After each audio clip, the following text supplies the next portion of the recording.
नमस्कार बच्चों, Shiv public school अरुआ की एसएस क्लास में आपका स्वागत है। देखिए बच्चों, संघ की कार्यपालिका के बारे में हम पढ़ रहे हैं।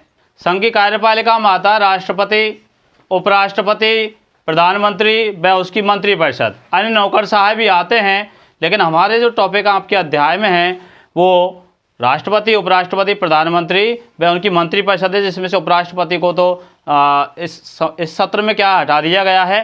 ठीक है, तो आप संघ की कार्यपालिका में राष्ट्रपति के बारे में पढ़ रहे हैं। राष्ट्रपति के बारे में हमने पहले भी एक वीडियो बनाई, जिसमें हमने राष्ट्रपति की जो निर्वाचन प्रणाली है, ठीक है, और राष्ट्रपति को पद से हटाने के लिए जो महाभियोग की प्रक्रिया है, उसके बारे में आपको पिछली वीडियो में बताया था।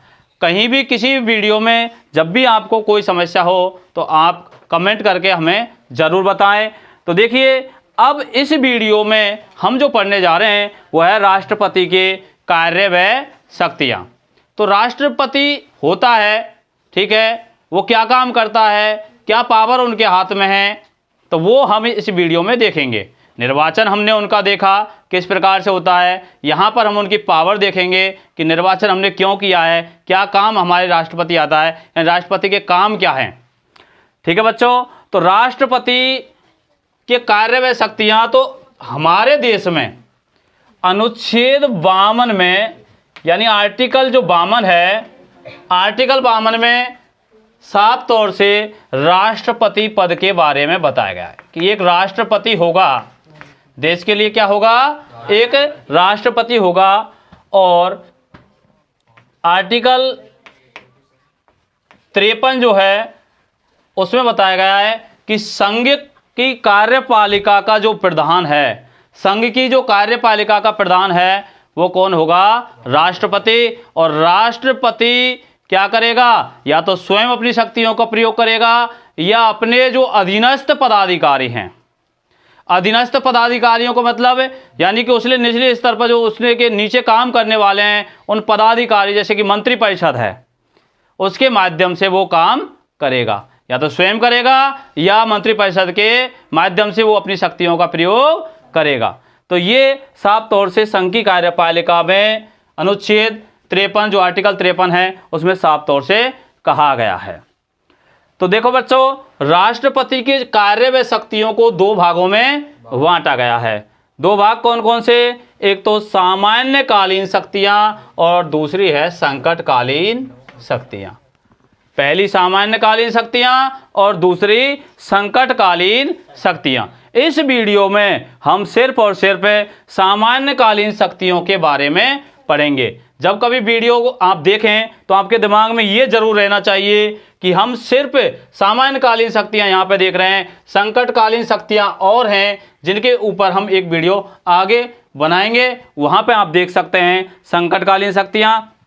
तो यहाँ पर राष्ट्रपति की सामान्यकालीन शक्तियों में सबसे पहले जो है कार्यपालिका संबंधी शक्तियां।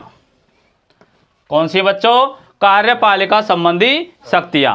राष्ट्रपति कार्यपालिका संबंधी कौन कौन से काम करता है, तो संघ की कार्यपालिका का वैधानिक प्रधान तो है ही, लेकिन संघ की कार्यपालिका में जो भी काम होते हैं वो राष्ट्रपति के नाम से होते हैं।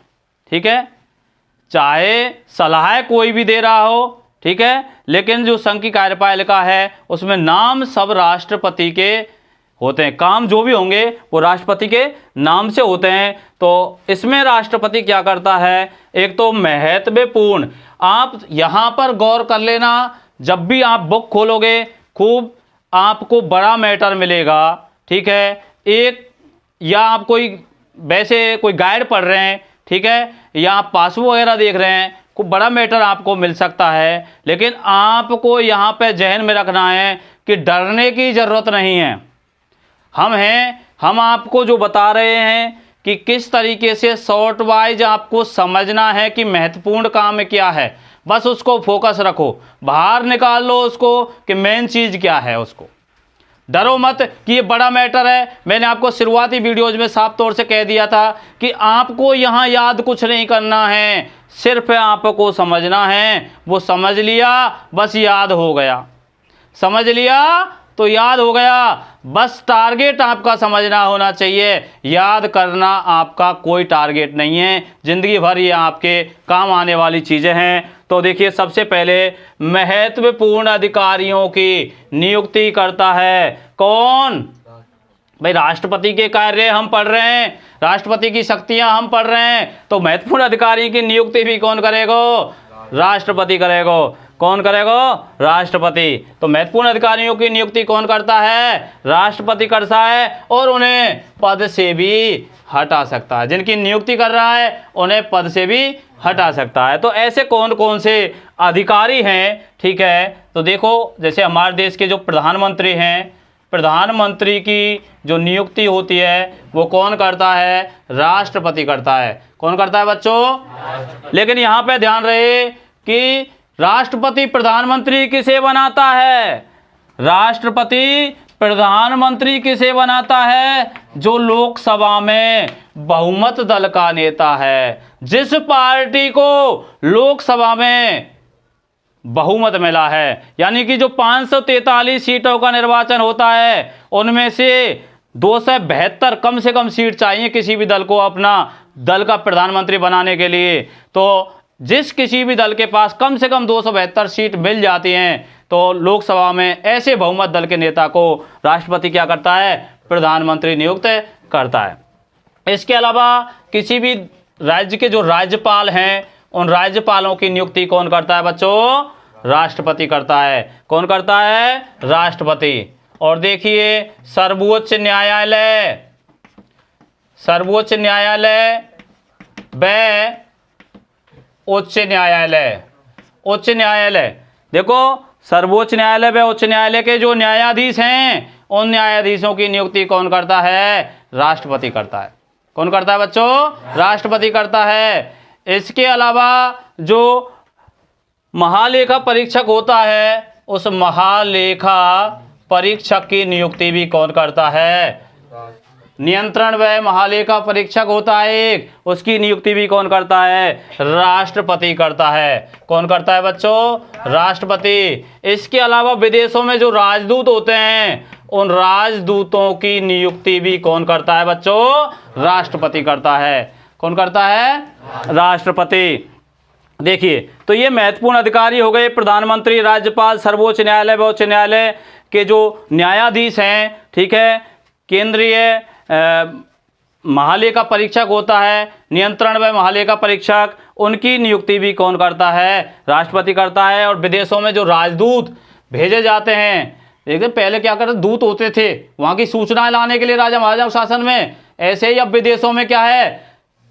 दूतावास होते हैं हमारे, और वहाँ दूतावासों पे क्या है? अपने देश का एक राजदूत नियुक्त किया जाता है। वो वहाँ से उस देश में जहाँ पे नियुक्त किया जाता है उससे संबंधित जानकारियाँ, ठीक है, और हमारे देश से संबंधित जानकारी वहाँ, तो ये जानकारियों का आदान प्रदान वहाँ से होता रहता है, क्योंकि उन देशों के राजदूत हमारे देश में होते हैं, हमारे देश के राजदूत, तो उनकी नियुक्ति कौन करता है? राष्ट्रपति करता है बच्चों। तो महत्वपूर्ण अधिकारियों की नियुक्ति, वो अधिकारी याद हो जाने चाहिए, प्रधानमंत्री, राज्यपाल, सर्वोच्च न्यायालय व उच्च न्यायालय के न्यायाधीश, ठीक है, नियंत्रण व महालेखा परीक्षक, विदेशों में जो राजदूत हैं उनकी नियुक्ति राष्ट्रपति करता है।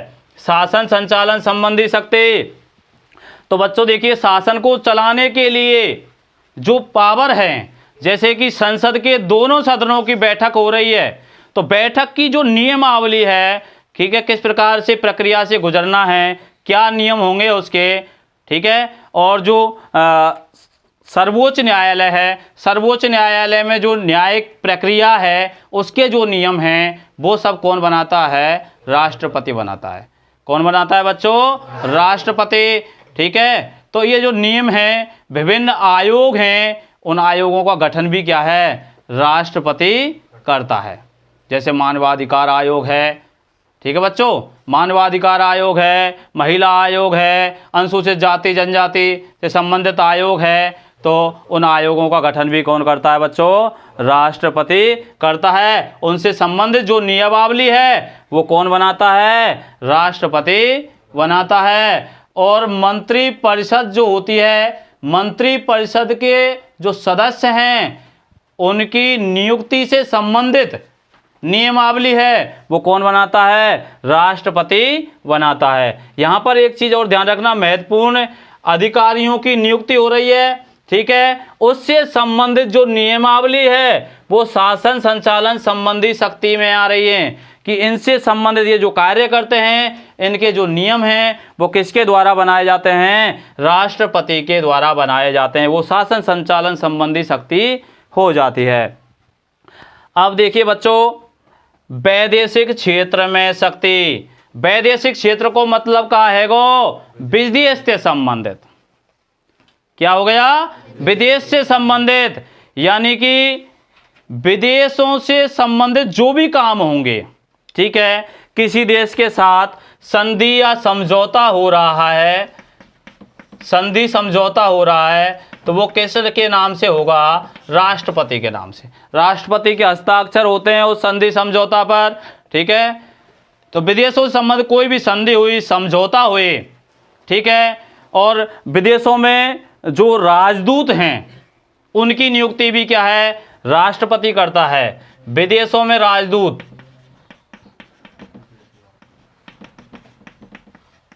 ऊपर भी इसके बारे में आया है, ठीक है। तो विदेशों में राजदूतों की नियुक्ति कौन करता है? राष्ट्रपति करता है। और जो भी एक तरह से बाहरी एक वो कहेंगे हमें कि जो भी कोई एक प्रकरण हुआ, ठीक है, कोई टॉपिक ऐसा हुआ जिसमें कानूनन रूप से हस्ताक्षरों की आवश्यकता पड़ती है, यानी कि लास्ट में किसका नाम आएगा? राष्ट्रपति का, कि ये राष्ट्रपति ने समझौता किया। समझ रहे हैं? प्रधानमंत्री ने नहीं किया, राष्ट्रपति ने किया, क्योंकि राष्ट्रपति के नाम से ही सब काम होते हैं। तो वैदेशिक क्षेत्र में शक्ति हम देख रहे थे कि विदेशों से संबंधित जो भी कागजात काम होते हैं उनमें जो अंतिम पावर है वो राष्ट्रपति की है। भाई सलाह मशवरा ले सकता है, कोई संधि समझौता हो रहा है, लेकिन सब उसके नाम पर होगा। किसके नाम से होगा? राष्ट्रपति के नाम से होगा। इसके बाद सैनिक क्षेत्र में शक्ति। देखो बच्चों, सैनिक क्षेत्र में शक्ति, इसमें क्या है कि तीनों सेनाओं का सेनापति राष्ट्रपति होता है। हम पहले भी इन चीजों को पढ़ रहे थे, ठीक है, मैं बार बार बोल रहा था, उनका जिक्र यहां पे आ रहा है। अभी सैनिक क्षेत्र में शक्ति है तो तीनों सेनाओं का सेनापति राष्ट्रपति होता है, ठीक है। तीनों सेना कौन सी? जल, थल और वायुसेना। जल, थल और वायुसेना जो है, उन तीनों सेनाओं का जो सेनापति है वो राष्ट्रपति होता है। और यहां पर ध्यान रखने वाली बात है कि जब किसी देश के साथ युद्ध हो रहा है तो युद्ध की घोषणा और युद्ध की समाप्ति की घोषणा कौन करता है? राष्ट्रपति करता है। तो अब आप एकदम अचंभे में मत पड़ जाना कि युद्ध की घोषणा राष्ट्रपति कर देता है अचानक से, ऐसा कुछ नहीं है।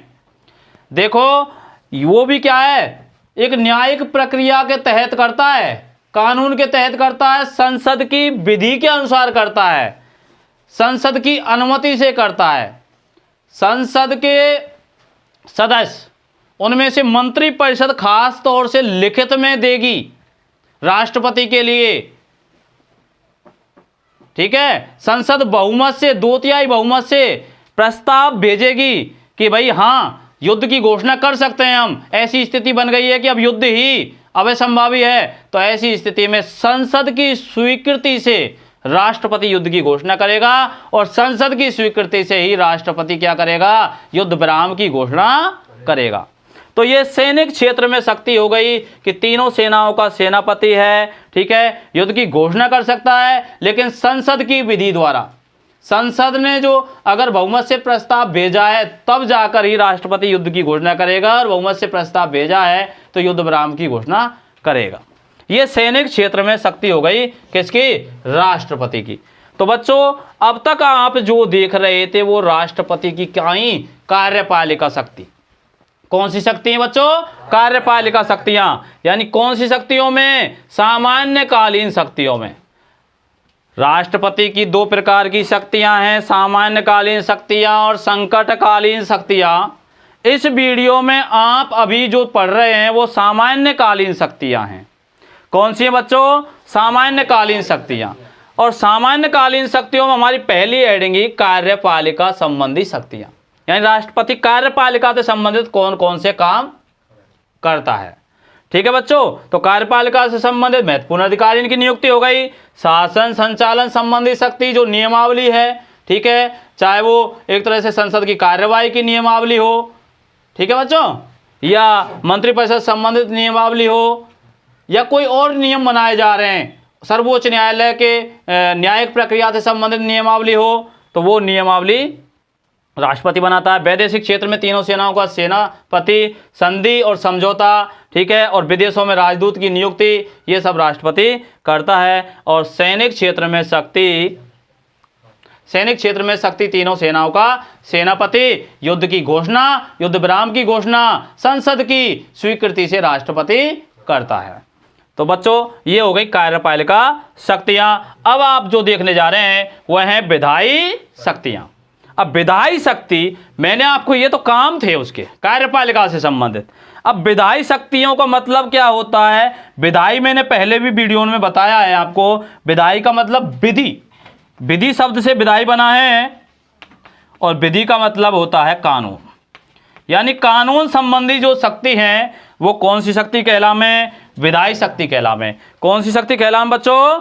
विधायी शक्ति। यानी कि संघ का वैधानिक प्रधान, संघ का संवैधानिक या वैधानिक प्रधान कौन है? राष्ट्रपति। संघ का वैधानिक प्रधान कौन है? राष्ट्रपति। संवैधानिक प्रमुख कहिए, यानी कि संविधान का पहला व्यक्ति जिसको हम कहें, ठीक है, देश का पहला नागरिक, संवैधानिक प्रमुख। तो संवैधानिक प्रमुख है। और संविधान क्या है? कानूनों का लिखित दस्तावेज ही तो है। यानी कि कानून संबंधी शक्ति हो गई कि ना हो गई? विधायी शक्ति हो गई कि ना हो गई? कानून संबंधी शक्ति हो गई। तो विधायी शक्तियां कानून से संबंधित हैं। यानी कि जो विधायी, इसमें पहली शक्ति आती है विधायी क्षेत्र का प्रशासन। विधायी शक्तियों में पहला पॉइंट है, ये देख लेना, कार्यपालिका पहला, दूसरा विधायी शक्तियां। अंदर की पॉइंट आ रहे हैं वो आप ध्यान रखें, क्या क्या काम हो रहे हैं, बस याद हो गया, ये हेडिंग याद हो गई, हो गया याद, ठीक है। विधायी क्षेत्र का प्रशासन। तो देखो बच्चों, राष्ट्रपति क्या कर सकता है? संसद के अधिवेशन बुलाता है, ठीक है, और राष्ट्रपति के पास में एक पावर है लोकसभा को भंग करने की। लोकसभा को राष्ट्रपति क्या कर सकता है? भंग भी कर सकता है समय से पहले। वैसे लोकसभा का कार्यकाल क्या है? 5 वर्ष, लेकिन लोकसभा अस्थायी सदन है, या तो 5 वर्ष, और 5 वर्ष से पहले राष्ट्रपति उसे क्या कर सकता है? समय से पहले भंग भी कर सकता है। लेकिन ये कब करता है? वो प्रधानमंत्री की सलाह से। कब करता है बच्चों? प्रधानमंत्री की सलाह से। वैसे अधिकतर काम जो है ना, राष्ट्रपति, प्रधानमंत्री और उसकी मंत्रिपरिषद की सलाह से ही कर रहा है एक तरह से। तभी तो उसको नाम मात्र की कार्यपालिका कहा गया है कि कार्यपालिका में वो उसके नाम से भले ही काम हो रहे हैं, लेकिन वो वास्तविक रूप से करता नहीं है। वास्तविक रूप से करता कौन है? प्रधानमंत्री और उसकी मंत्रिपरिषद। तो विधायी क्षेत्र का प्रशासन यानी कि एक तरह से क्या है? संसद के अधिवेशन बुलाता है, ठीक है, लोकसभा राज्यसभा के अधिवेशन बुला रहा है। और कई बार ऐसा होता है कि लोकसभा को समय से पहले भंग भी कर सकता है। कौन? राष्ट्रपति। अब देखिए, इसके अलावा सदस्यों को मनोनीत करने की शक्ति। सदस्यों को मनोनीत करने की शक्ति। शायद आपको पिछली वीडियोज का ध्यान हो, नहीं हो तो भी मैं आपको बता देता हूं कि राष्ट्रपति क्या करता है? लोकसभा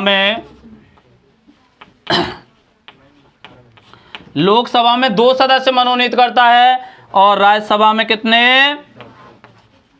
राज्यसभा में 14 सदस्य मनोनीत करता है राष्ट्रपति। राज्यसभा में कितने सदस्य मनोनीत करता है राष्ट्रपति? 14। सॉरी बेटा, 12 सदस्य करता है। कुल संसद में 14 सदस्य मनोनीत करता है। सॉरी, देखिए, लोकसभा में राष्ट्रपति 2 सदस्य मनोनीत कर रहा है, और राज्यसभा में 12 सदस्य मनोनीत कर रहा है। लोकसभा में 2 सदस्य कौन से होते हैं बच्चों? जो एंग्लो इंडियन समुदाय से हैं, यानी कि एंग्लो इंडियन समुदाय, आंग्ल भारतीय समुदाय से जुड़े हुए हैं। यानी कि अगर उनको बहुमत लोकसभा में नहीं मिला, 5 से 43 सीटों का निर्वाचन होता है, ठीक है, 5 से 43 सीटों पर निर्वाचन हो रहा है, और 5 से 43 सीटों में जब किसी को बहुमत नहीं मिल पाता है एंग्लो इंडियन समुदाय को, तो एंग्लो इंडियन समुदाय को जब बहुमत नहीं मिल पाता है तो ऐसी स्थिति में राष्ट्रपति क्या करता है, लोकसभा में 2 सदस्य मनोनीत करता है। कितने सदस्य मनोनीत करता है बच्चों? 2 सदस्य। और राज्यसभा में कितने सदस्य मनोनीत करता है? 12 सदस्य। लेकिन ये 12 सदस्य कौन से हैं? ये तो एंग्लो इंडियन समुदाय से हैं, ठीक है, इनको बहुमत नहीं मिला, तब राष्ट्रपति क्या करेगा, 2 सदस्य लोकसभा में मनोनीत करेगा, मन से, निर्वाचन नहीं होता है उनका, मन से राष्ट्रपति तो एंग्लो इंडियन समुदाय से करता है। लेकिन राज्यसभा में ये कौन से सदस्य होते हैं? राज्यसभा में ये कौन से सदस्य हैं जिन्हें राष्ट्रपति मनोनीत करता है? जो 12 सदस्य हैं वो कौन से होते हैं बच्चों? ध्यान देना, साहित्य, कला, विज्ञान, समाज सेवा, खेल क्षेत्र, ये शब्द आप याद कर लेना। साहित्य के क्षेत्र में किसी ने निपुणता हासिल की है, कला के क्षेत्र में किसी ने निपुणता हासिल की है, ठीक है, विज्ञान के क्षेत्र में किसी ने निपुणता हासिल की है। निपुणता समझ रहे हैं ना, निपुण प्रवीण जिसको कहें, दक्षता जिसने हासिल कर ली, निपुण प्रवीण दक्षता, जो एक तरह से सिमिलरिटी शब्द हैं, समानार्थी शब्द हैं। तो ऐसी अगर निपुणता किसी ने हासिल की है विज्ञान के क्षेत्र में, समाज के क्षेत्र में, समाज सेवा के क्षेत्र में, खेल के क्षेत्र में, ऐसे व्यक्तियों में से राष्ट्रपति 12 सदस्य राज्यसभा में मनोनीत करता है। कितने सदस्य मनोनीत करता है? तो संसद में कुल सदस्य मनोनीत करता है राष्ट्रपति 14 सदस्य। कितने? 14 सदस्य। तो ये सदस्यों को मनोनीत करने की शक्ति हो गई राष्ट्रपति की। इसके बाद बच्चों, विधेयक पर निषेधाधिकार का प्रयोग, यानी कि ये राष्ट्रपति की वीटो पावर है। कौन सी पावर है? वीटो पावर, निषेधाधिकार। मैं आपको यहां पे बता देता हूं कि संसद के 2 सदन, लोकसभा और राज्यसभा, संसद के 2 सदन, लोकसभा और राज्यसभा। तो क्या होता है कि लोकसभा और राज्यसभा जब दोनों बहुमत से किसी विधेयक को पारित कर देते हैं, किसी प्रस्ताव को पारित कर देते हैं, या कहिए मैं किसी बिल को पारित कर देते हैं, ठीक है बच्चों, तो वो बिल कहां जाएगा? दोनों से पारित होने के बाद, लोकसभा और राज्यसभा से पारित होने के बाद कहां जाएगा? राष्ट्रपति के पास में। अब राष्ट्रपति उसमें वीटो का इस्तेमाल कर सकता है, निषेधाधिकार जिसको बोलते हैं। वीटो का मतलब है कि राष्ट्रपति उस विधेयक को, उस बिल को वापस भेज सकता है पुनः विचार के लिए, पुनः विचार के लिए लौटा सकता है, या संशोधन के लिए कह सकता है। लेकिन जब संसद उस पर पुनः विचार करती है, ठीक है, अब वो उसकी बात को माने ना माने, संशोधन के लिए कहा राष्ट्रपति ने, लेकिन संसद उसको स्वीकार करे या ना करे, फिर से बिल को ऐसी की ऐसी स्थिति में राष्ट्रपति के पास भेज दी है, तो इस बार राष्ट्रपति को हस्ताक्षर करने ही होते हैं, ठीक है। तो ये क्या निषेधाधिकार है? एक बार तो राष्ट्रपति वीटो का इस्तेमाल कर सकता है, पुनः विचार के लिए लौटा सकता है, लेकिन फिर से वो संसद से पारित होकर जाता है, उसी स्थिति में या बदलाव के साथ, तब राष्ट्रपति को हस्ताक्षर करने ही होते हैं, ठीक है। तो निषेधाधिकार का मतलब एक बार तो वो उसे पुनः विचार के लिए लौटा सकता है। ये वीटो पावर हो गई राष्ट्रपति की। अब अध्यादेश जारी करने की शक्ति, देखो संसद का सत्र चलता है, ठीक है, और जब संसद का सत्र ना चल रहा हो, भाई संसद कानून बनाती है, बनाती है कि नहीं बनाती? संसद का काम है कानून बनाना। अब मैं ये कहूं कि संसद का सत्र नहीं चल रहा है, और जब संसद का सत्र नहीं चल रहा है, ऐसी स्थिति में देश के लिए कोई कानून की आवश्यकता पड़ गई तो इमरजेंसी में, बताइए फिर क्या करोगे? इमरजेंसी में अगर कोई कानून की आवश्यकता पड़ गई, कानून बनाने वाली संसद का सत्र तो चल ही नहीं रहा है, तब क्या करेंगे? तब क्या करता है? राष्ट्रपति अध्यादेश जारी करता है। राष्ट्रपति क्या करता है? अध्यादेश जारी करता है। जब संसद का सत्र नहीं चल रहा हो और देश के लिए अचानक से कोई कानून की आवश्यकता पड़ जावे, तो राष्ट्रपति क्या करेगा? अध्यादेश जारी करेगा। ये अध्यादेश क्या है? कानून की तरह काम करते हैं। जो राष्ट्रपति अध्यादेश जारी करेगा वो कानून की तरह, यानी जैसे संसद ने कानून बनाया हो उस तरीके से वो कानून की तरह काम करते हैं। कौन? अध्यादेश। जो राष्ट्रपति अध्यादेश लेके आया है, जो उसने एक तरह से अध्यादेश क्या कानून बना दिया। अब वो कानून कितने समय के लिए रहेगा? 6 सप्ताह के लिए लागू होता है। 6 सप्ताह को मतलब कितने दिन? 42 दिन। कितने दिन बच्चों?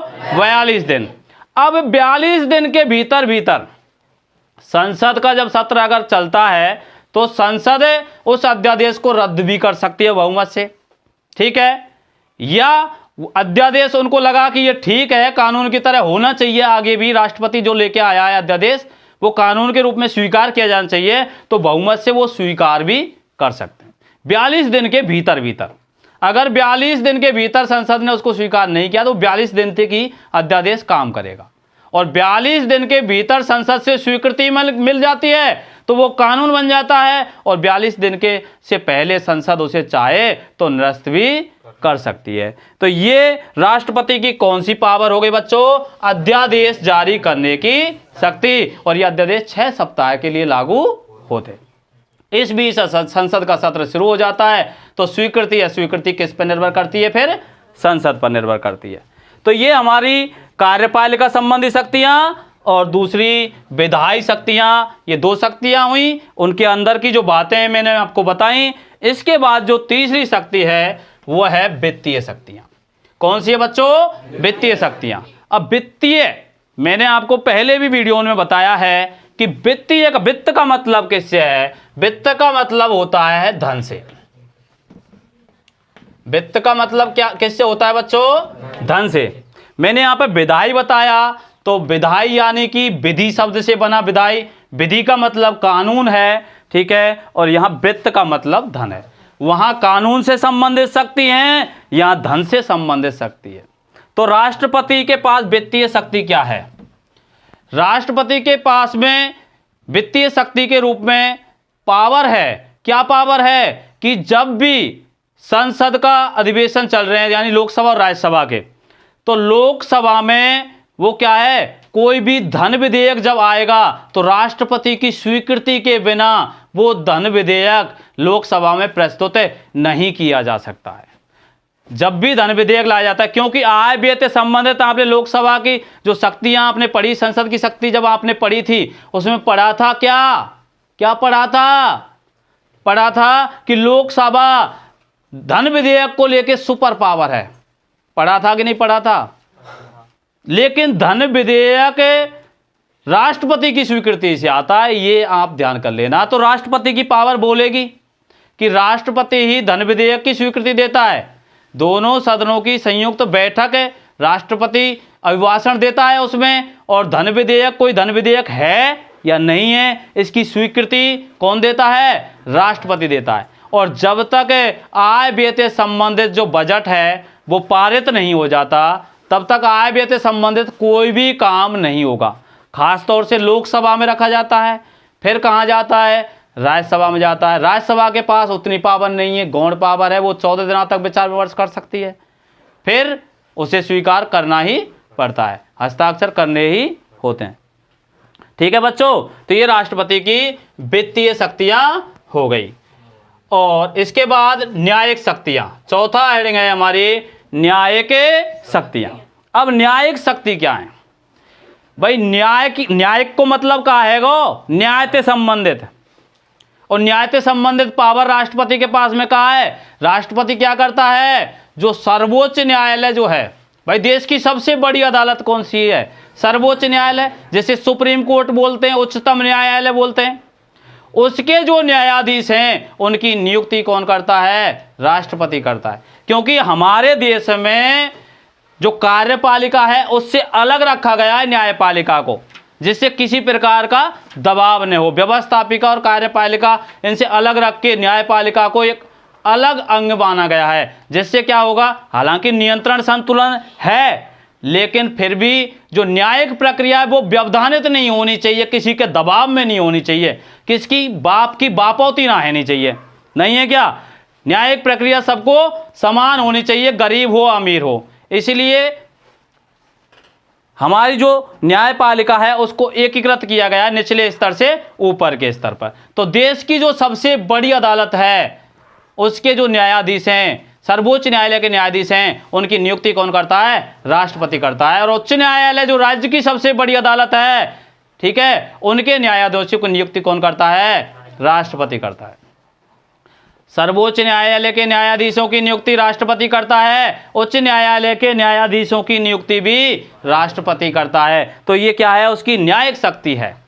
एक बात ये कि सर्वोच्च न्यायालय और उच्च न्यायालय के न्यायाधीशों की नियुक्ति करता है। दूसरी बात कि किसी को दंड मिला, सर्वोच्च न्यायालय ने किसी को दंड दिया, ठीक है, किसी को सजा सुनाई, मौत की सजा सुनाई, तो ऐसे सजा प्राप्त व्यक्ति, भाई अंतिम अदालत है हमारी सर्वोच्च न्यायालय, उसके बाद हम अपील नहीं कर सकते कहीं पे, यानी कि उसका फैसला मान्य होगा, उसका फैसला तो स्वीकार करना पड़ता है और उसका फैसला जो होता है वो हकीकत होता है, क्योंकि वो बिना सबूत, क्योंकि गुंजाइश अगर थोड़ी सी भी है तो फैसला बेनिफिट ऑफ डाउट के रूप में, यानी कि किसी को दंडित करने के लिए नहीं होगा, बच जाएगा वो। अगर उसके खिलाफ सारे सबूत इकट्ठे हो जाते हैं और उन पर अपराध सिद्ध हो जाता है तब सजा सुनाई जाती है सर्वोच्च न्यायालय में। अब ऐसे इसका मतलब क्या हो गया कि अपराध सिद्ध हो चुका है, अब अपराधी कुछ नहीं कर सकता, अपराध सिद्ध हो गया, उसे भी मानना है कि हाँ मैंने गलत किया है या अपराध किया है, ठीक है, उसे खुदा न खास्ता मौत की सजा मिली है तो मिली है, उसे भी मानना पड़ेगा कि हाँ मैंने ये गलत किया है, उसकी सजा मुझे मिली है। अब क्या करेगा? अब क्या करेगा? अब वो राष्ट्रपति के पास में दया याचिका लेके जा सके कि भाई मुझसे ऐसा हुआ, गलत हुआ, मुझे क्षमा करें। तब राष्ट्रपति क्या करेगा? तब राष्ट्रपति चाहे तो उसकी सजा को माफ कर सकता है, उसकी सजा को कम कर सकता है, उसकी सजा को बरकरार रख सकता है, और हो सके तो उस पर कोई भी निर्णय ना दे। तब वो मामला क्या है? अटका रह जाता है। मौत की सजा मिली लेकिन निर्णय नहीं दिया, वो भी उसकी वीटो पावर है, पॉकेट पावर जिसको बोलें, पॉकेट पावर है, जेब की पावर, यानी कि उसने निर्णय नहीं दिया ना तो पल पल मरता रहेगा बेचारा, किस दिन फैसला आ जाए, किस दिन हमारे को बताया जाए कि आपको ये रखा गया है कि भाई सजा माफ की है या सजा को बरकरार रखा है, नहीं है क्या? तो कहने का मतलब है सजा प्राप्त व्यक्ति की सजा को कम कर सकता है, सजा को बरकरार रख सकता है, ठीक है, और सजा को माफ कर सकता है, या हो सकता है उस पर कोई भी फैसला ना दे, ठीक है।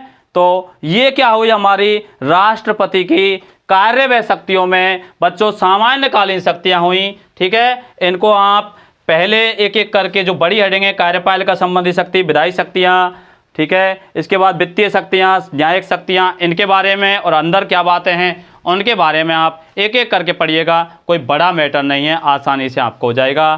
थैंक यू बच्चों।